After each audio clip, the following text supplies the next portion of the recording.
കണ്ണും കാതും തുറപ്പിക്കുന്ന, ആരെയും മത്തുപിടിപ്പിക്കുന്ന സൗന്ദര്യവും സുഗന്ധവുമാണ് മണിമുല്ല അഥവാ നാഗവള്ളി എന്ന ഈ ഇനത്തിലെ മുല്ലയ്ക്ക്.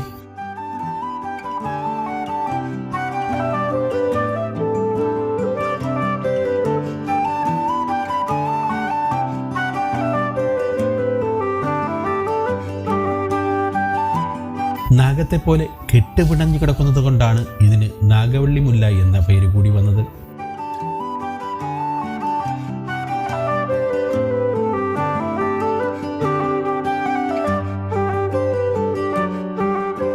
ഡിസംബറിന്റെ മഞ്ഞിൽ മഞ്ഞുതുള്ളി കണക്കെ പൂത്തുലഞ്ഞു കിടക്കുകയും ശേഷം മണ്ണിൽ കൊഴിഞ്ഞു വീണ് കിടക്കുന്ന മണിമുല്ലപ്പൂക്കൾ ആരുടെയും മനസ്സിനെ കുളിർമയേകുന്ന മനോഹര കാഴ്ചയായി മാറുകയാണ്. എന്നാൽ ഈ വസന്തം ഇപ്പോൾ നേരത്തെ എത്തി. ഇത് മണിമുല്ലയാണ്. മണിമുല്ല, നാഗമുല്ല എന്നൊരു പേരും കൂടെ ഇതിനുണ്ട്. അപ്പോൾ നമ്മൾ